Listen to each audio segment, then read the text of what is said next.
प्यारे बच्चों, कल हमने लाख की चूड़ियाँ पाठ के पहले 2 गद्यांश समझे थे। आज हम उससे आगे के 2 गद्यांशों पर चर्चा करेंगे।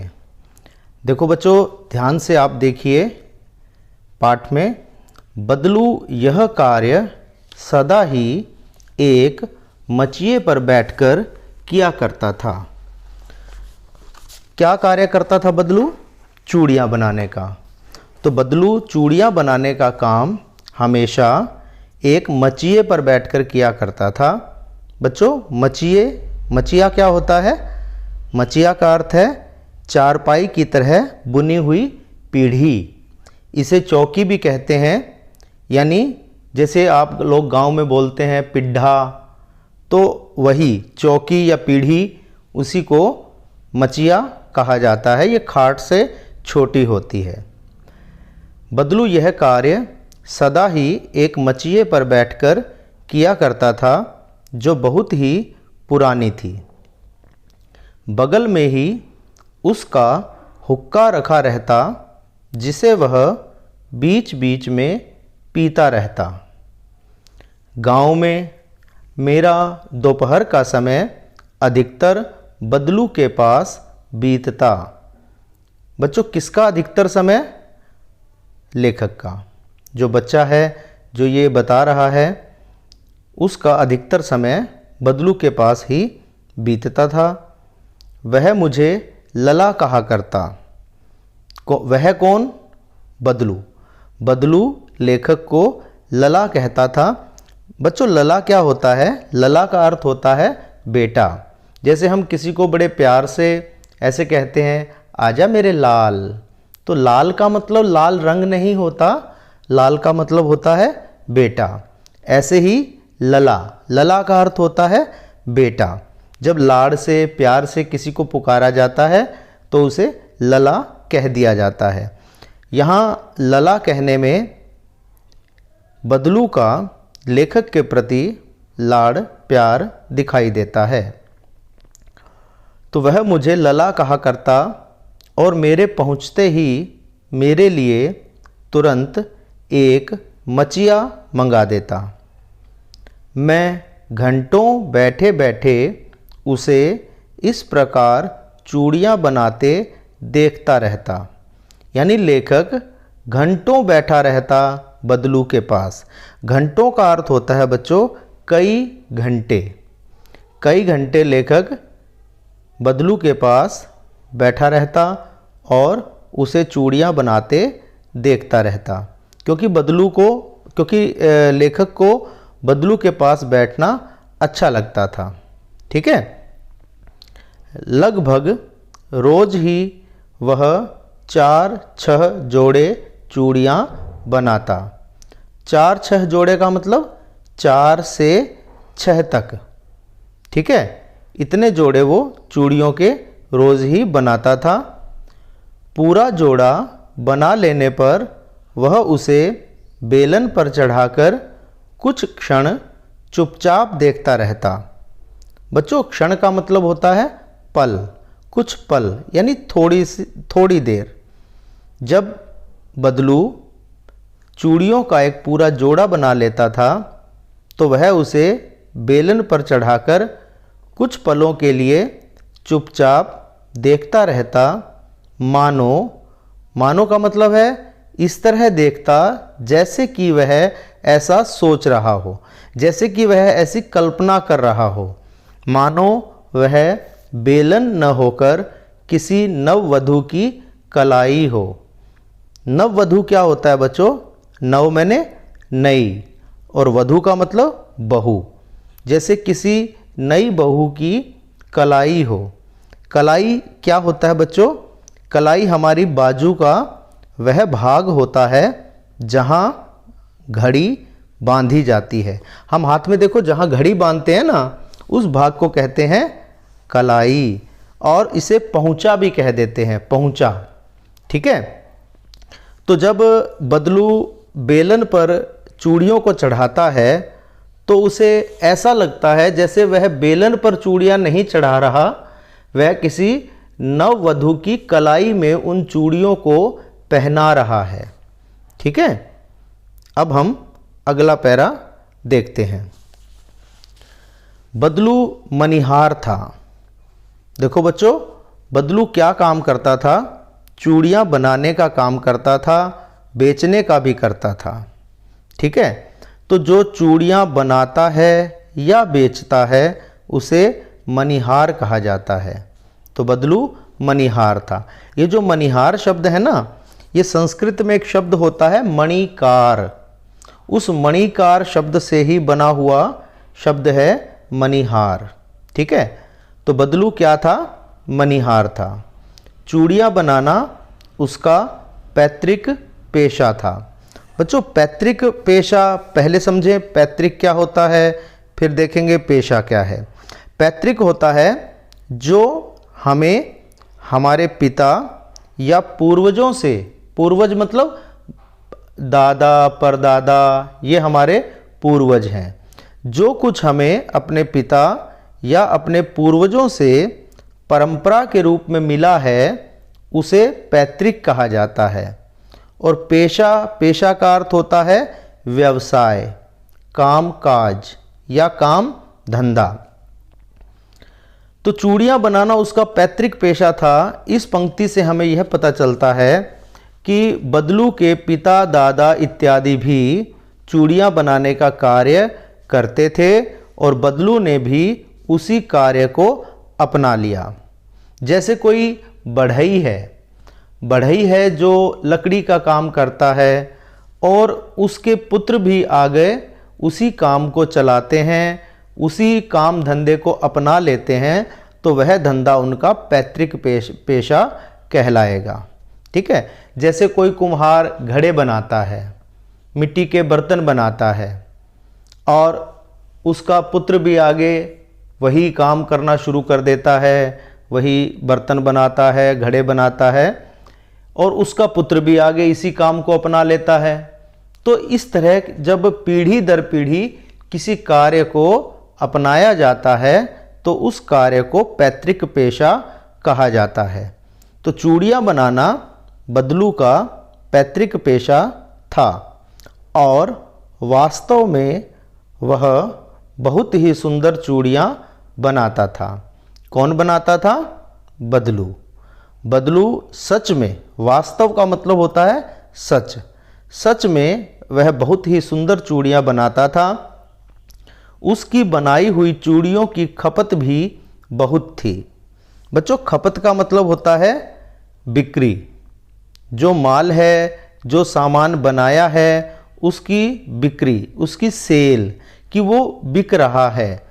तो बदलू की बनाई हुई चूड़ियों की बिक्री भी बहुत थी। यानी बदलू जितनी चूड़ियाँ बनाता था वे सारी बिक जाती थी।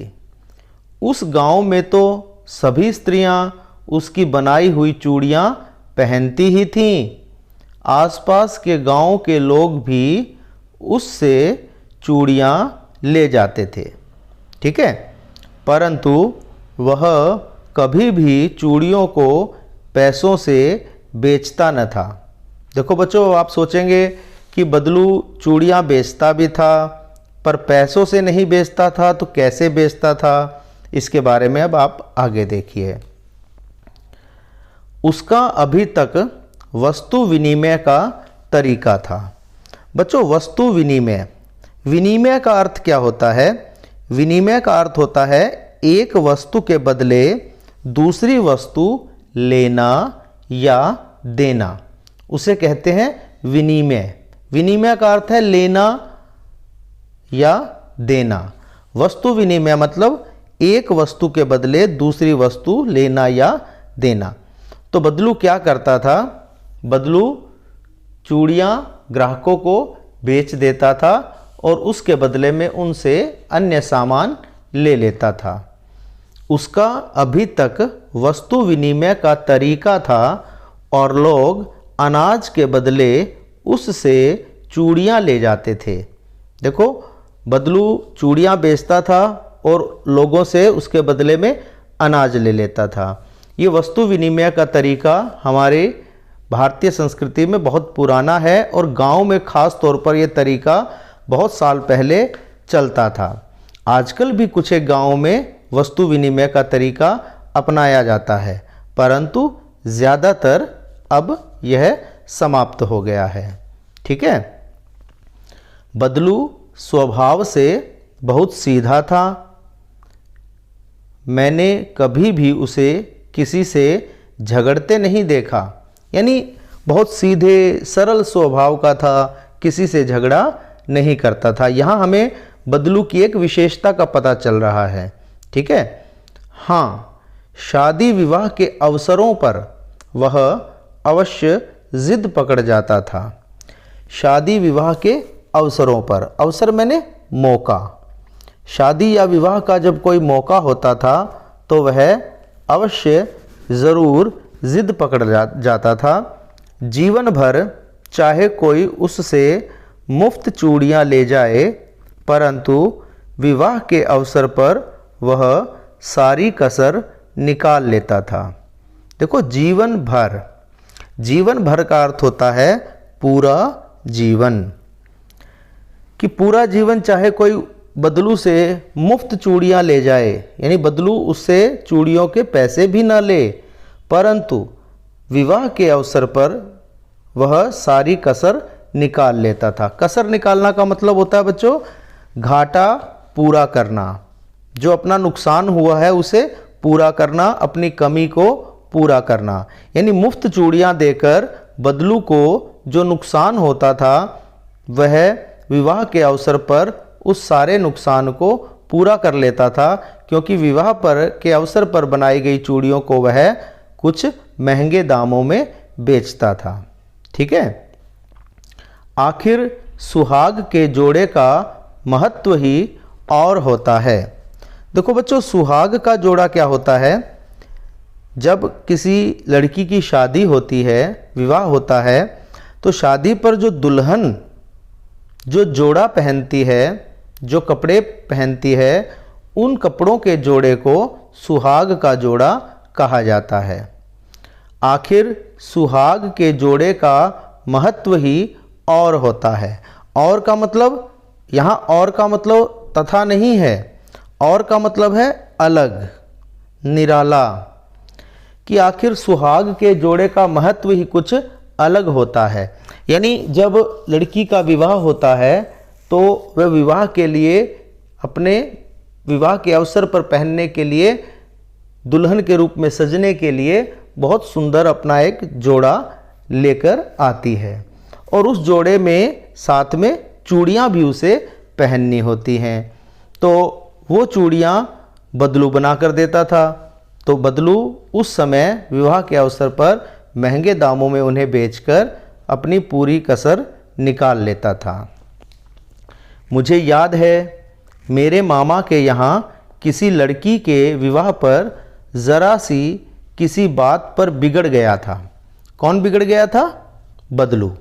बदलू, लेखक कहता है कि मेरे मामा थे और उन मामा के यहाँ लड़की का विवाह था, और उस विवाह के अवसर पर ज़रा सी, यानी छोटी सी किसी बात पर बदलू बिगड़ गया था। बिगड़ गया था मतलब नाराज़ हो गया था, और फिर उसको मनाने में लोहे लग गए थे।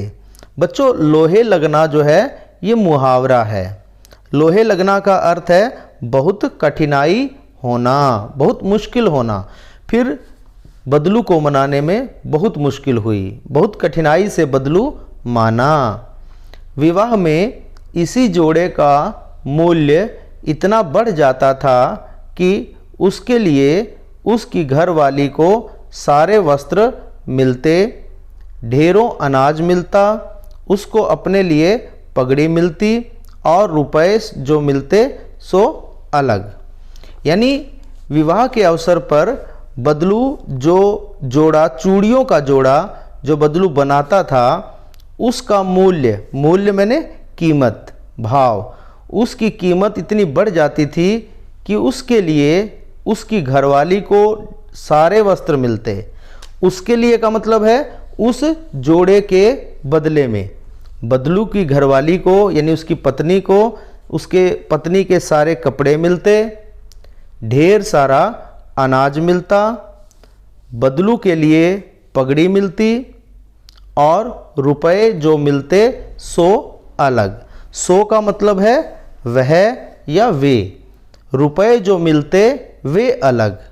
यानी हमने पहले पढ़ा था कि बदलू वस्तु विनिमय का तरीका अपनाता था, यानी वह चूड़ियों को पैसों के बदले नहीं बेचता था। लेकिन जब विवाह का अवसर आता था तो सुहाग के जोड़े के रूप में वो जो चूड़ियों का जोड़ा तैयार करता था, उस जोड़े के वो उसके बदले में वह काफ़ी कुछ लेता था। ठीक है, क्या क्या लेता था? उसकी पत्नी को सारे वस्त्र मिलते, नंबर 2 ढेर सारा अनाज मिलता, नंबर 3 बदलू के लिए पगड़ी मिलती और नंबर 4 उसे कुछ रुपए भी अलग से मिलते। ठीक है, तो बच्चों यहाँ हमारे 2 गद्य